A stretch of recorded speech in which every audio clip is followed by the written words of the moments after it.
Hello, and welcome in to another episode of the FanTC Betting Podcast with Nick and Kody, coming at you with our Thursday night football preview.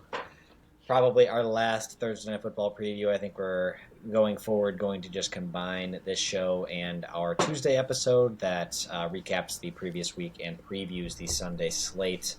So anyway, just in the future, go ahead and look out for any Thursday night football bets on that episode. Kody, how are we feeling tonight? It's late on a Wednesday night. It's the middle of the week. How are we doing over in KC? I will tell you, we are feeling a lot better tonight than we were yesterday. I was a little banged up after winning that volleyball championship. Went back, re-listened to yesterday's podcast, and it was not my best work. So if anyone sat through that yesterday, or today, I guess, whenever you're listening, I appreciate that. We will be better in the future, but had a good time. So not sorry, but thank you to Nick for carrying that podcast. But I'm having a pretty good Wednesday so far. How are you doing? Tough to come off an 0-5 week and be completely chipper, especially after that 0-5 week coincides with losing to your podcast mate for the first time ever in fantasy football. So it's okay, Kody. You've had a lot of success in the betting market and the fantasy football market in the past. You're going to have these weeks. Everyone does. But for sure. I think you were just fine yesterday.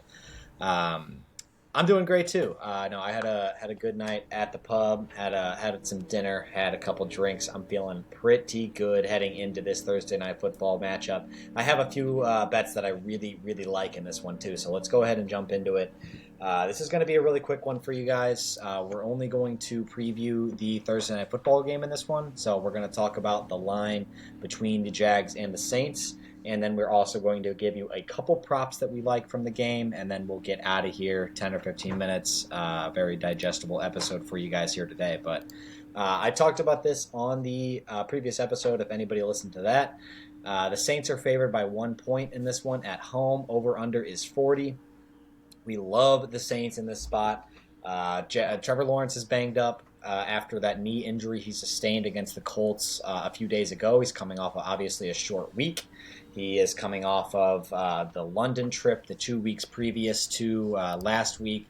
And I think the jet lag is going to finally settle in for this Jags team here against a really good Saints defense on the road. I have a very hard time fading them. I'm very glad this came. It went up to -3 when we were recording the other day because there was some speculation Trevor Lawrence was going to miss the game. Positive news came out about his injury status, and it went back down to -1, which actually benefits us. I think obviously C.J. Beathard would be a downgrade, but if he was announced as the starter, this thing would have gone to -5 or -6 for the Saints. For sure. Been hard to back them at that point. So with a hobbled Trevor Lawrence, I like the Saints a lot in this spot. They are going to be the desperate team here. Jags coming off 3 straight wins, Saints coming off that frustrating loss against the Texans. I am all over them at Saints -1, and it is going to be one of my best bets this week. Locking it in. There we go. Love it. Now you get to feel what it feels like to sweat out a Thursday night game as your best bet. Yep, absolutely. But I'm on the same side as you. I don't really have a very strong conviction either way, but if Lawrence plays, he's going to be limited with that ankle. So I think the Saints are the smart bet. Like you said, if there's any kind of negative news that comes out tomorrow, for some reason he's a late scratch, this number will jump up pretty quickly. Right. Yeah, you're also playing listening, that small possibility. I mean, if you play this number at -1, you are getting free money if it comes out tomorrow that, hey, the Jags are just going to say, throw Beathard in there. Trevor Lawrence is coming off a short week. We don't want to risk him long term, which is honestly, I don't know anything about this knee injury that he has, but for just probably the smart move. I mean, you're talking about a guy that played a football game 4 days ago that injured himself in that football game. I cannot imagine he's going to be feeling great 4 days later against a great defense on the road. So I think there is a small possibility the Jags actually just sit him down, which would, again, send this number 4 or 5 points the other way. And you could either just buy out of this position and just bet the Jags at +5 or +6 at that point. You might get your money both ways, and worst case scenario, you're losing the premium you pay on the bet itself. But I just think this -1 is absolutely the play right now. Yeah, they did sign Nathan Rourke to their practice squad today. So, again, there is positive news that Trevor Lawrence is going to play, but that is just something to keep in mind. They are prepared in case Trevor Lawrence is not ready to go tomorrow. Probably not going to know till about an hour, hour and a half before game time. So, I would take it at -1 now. And then, like Nick said, if it ends up Lawrence gets out or is out, then you got a really, really solid bet. And even if he does end up playing, he's hobbled and probably going to be pretty limited. I did want to touch on the over-under real quick. It actually ticked up a half a point since last night. It is over-under at 40. Under 40 was a strong consideration for my best bets. I know Nick had highlighted it quite a bit on our review show, but I decided, there were 5 other bets I liked a little bit more. I do think the under is a good bet. It's just, I looked it up today. You are getting 80% of public bets coming in on the under, and it ticked up half a point since yesterday. That typically means there are some sharp money coming in on the over. But again, your best case scenario, you get Trevor Lawrence with a bum knee, and I don't really think that gives you a lot of confidence in the over with a very good Saints defense. So I still like it quite a bit. Like I said, if we had 6 best bets, it would probably slip in there. But I'm just going to stick away from it because it does seem like there's some sharp bettors going for the over. I understand that, and I have seen, again, that ticking up does definitely tell you that, just in a general sense, but I think sometimes you kind of have to go chalk. I mean, professional bettors are going to win 6 out of 10 times, but 4 out of 10 times they won't, and sniffing out where the chalk is going to be the right spot, takes some courage, but from a football perspective, I just don't see it here. 40 points sounds like a lot from a Saints team that, again, has hit 12 straight unders, and all 6 of their games this year have been under 40 points total for both teams. This just seems like a really, really obvious under spot. Maybe that's why the sharps are backing the other side, just because this is one of those games that swings the other way. But I don't know. I just don't see it. I think it's going to go under unless we get a defensive touchdown or 2, and betting on those is a bit of a fool's errand, in my opinion. Yeah, I mean, there's a reason why those are plus 500 odds or better in most games. So right. I agree with you. Just a little update here on the primetime unders this year. They are 14-6. So if you would have quit your job at the beginning of the season and just bet primetime unders, you'd be doing pretty well. Alrighty. Well, I guess I don't really have too much more to add. I think we're on the same side. Saints -1, under 40 if you want to get some Thursday night action. Nick is locking in Saints -1 as one of his 5 best bets of the week. Anything else on the line or the over-under? The under would have been in strong consideration if I hadn't played the line. I'm not going to play both, though. I learned my lesson in week 1 of last year to not include both lines of one game in my best bet. I'm just risking too much on a Jags pick 6, basically. If that happens, then both of my lines are ruined, and I can't have that. So otherwise, I will be playing the under separately beyond the best bets myself. So yeah, I like the number a lot.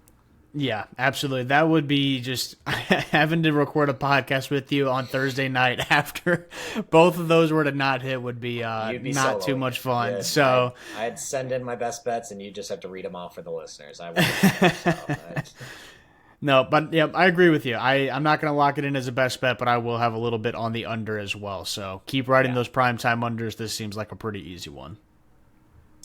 All right, let's jump over to the props. Both of us have 2 we like. I actually found a few more I liked. Last week was a really tough game to find props that we were really heavy on because we wanted to fade the Chiefs offense, but it's always hard to bet unders on Patrick Mahomes or Travis Kelce or any one of the 7 receivers they use. And same with the Broncos. Their over-unders are so low, it's really hard to play those unders because garbage time could always kind of kill you. But I think here there are some interesting options. Kody, you want to go ahead and give your first one? I think this might be my favorite one on the board. Yeah, sure. I will go ahead and kick it off. Just a disclaimer, both of mine are going to contain a little bit of Christian Kirk, but this one I agree with is also probably one of my favorite ones I've come up with. Christian Kirk over 4.5 receptions. You do got to eat a little bit. The odds are -135. They were -125 earlier today when I looked at this, so it seems like the bets are coming in on his over. The Saints have given up the 7th most fantasy points to slot wide receivers this season, and they've only given up 1 touchdown from the slot. This means that the volume has been there. Shout out to Conch Picks on TikTok for showing me this stat earlier today. I thought that was pretty interesting. Kirk has hit 5 or more receptions in half of his games so far this season. And the way I'm thinking about this, if Trevor Lawrence does play, they're going to bring in a tight end for additional blocking, whether that's Evan Ingram or one of their backup tight ends. So that eliminates one receiving option for you. And then whether it's Lawrence or CJ Beathard, they are going to want to get some quick passes out near the line of scrimmage. That is where Christian Kirk thrives. So I could just see this being a game where he ends up with 6-7 catches for 70, 80 yards, maybe a touchdown, maybe not a touchdown, but I think the volume is going to be there nevertheless. Yeah, this makes a lot of sense. The Saints have a very good group of outside corners, including Marshawn Lattimore. The slot is kind of where you have to beat them. You're going to have to beat with them with the quick game. They have a good pass rush as well, so getting the ball out quickly, especially with an injured Trevor Lawrence or even a backup quarterback, I think either way, it makes a lot of sense for Christian Kirk to be relatively featured in this one, and 4.5 is not a lot for his reception total.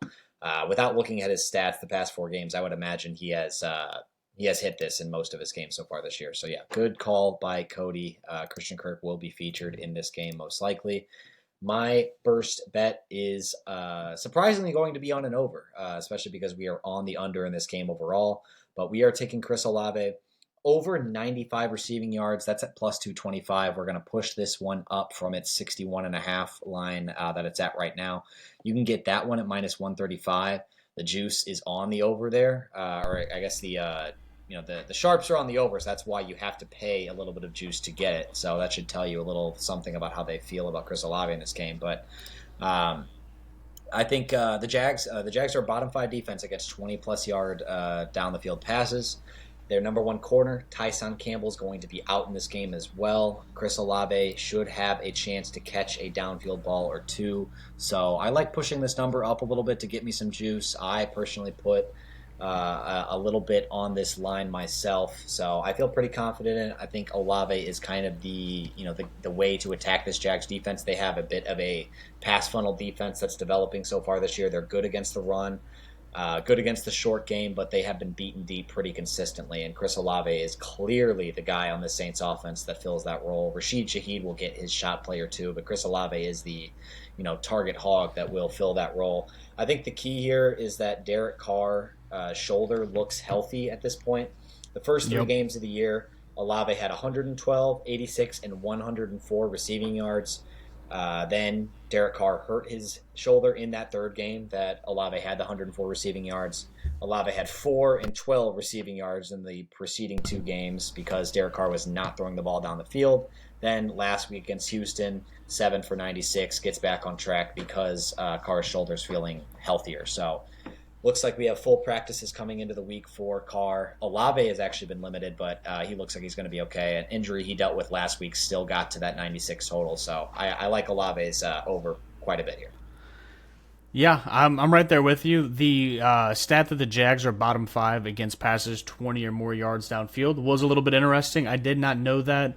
I know you had mentioned Shaheed. I just want to point out, if you like some longer odds, 60 or more for Shaheed's at plus 295, 70 or more is at plus 475, and I probably wouldn't go 80 or 90 or more, but they're really good odds. So, like you said, he's probably going to get a shot or 2 downfield, so I wouldn't mind sprinkling just a little bit on him in case one of those deep balls happen to go to someone else outside of Olave. But regardless, I do like Olave over 95 receiving yards.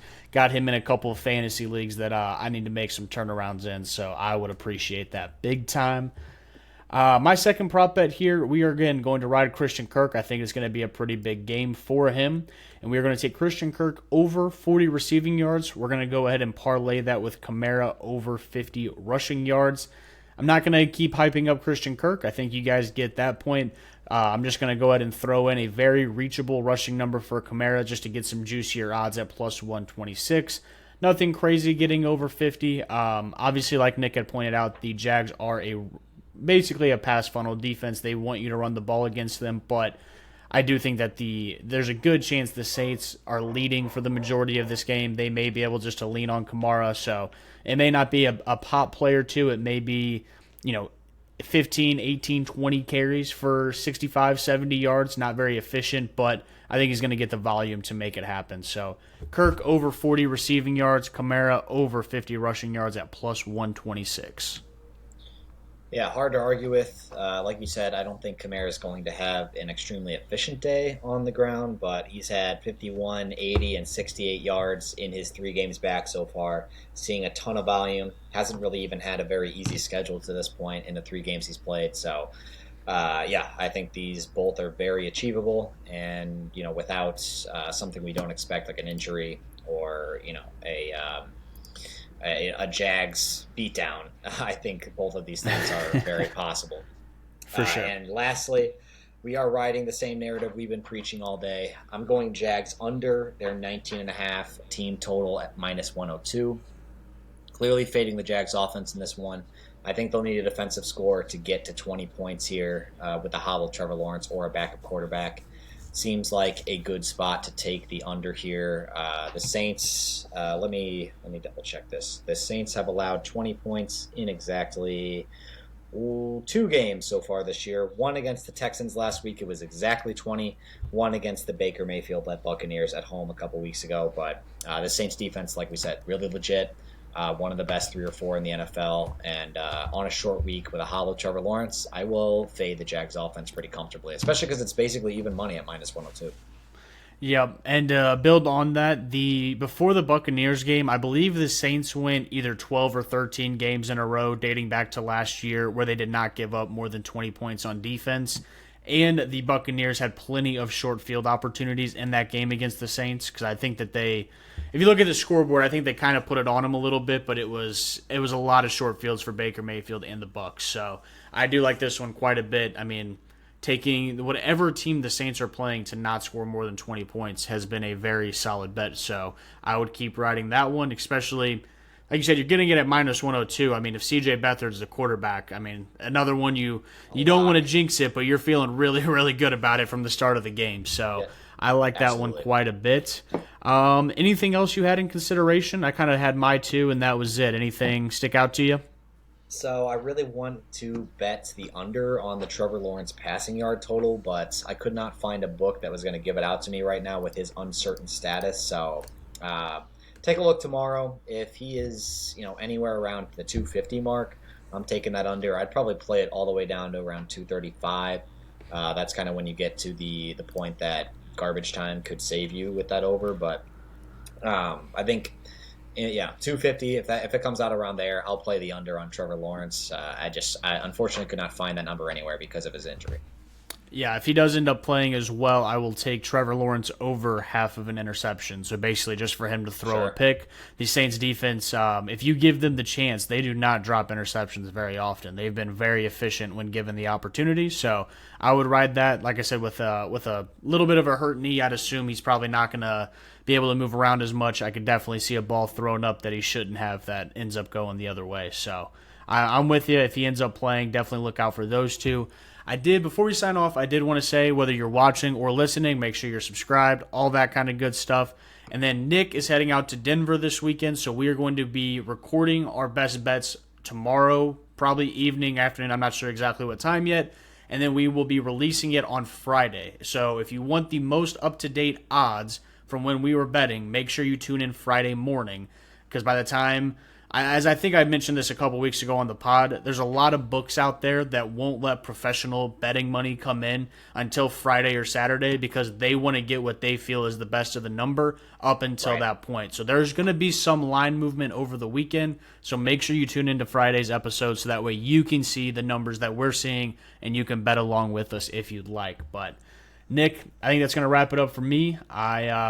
We'll talk to you tomorrow, and we will get our best bets out there, like I said, on Friday. So make sure to look out for that. Go Saints. Yeah, go Saints. Peace out, everybody.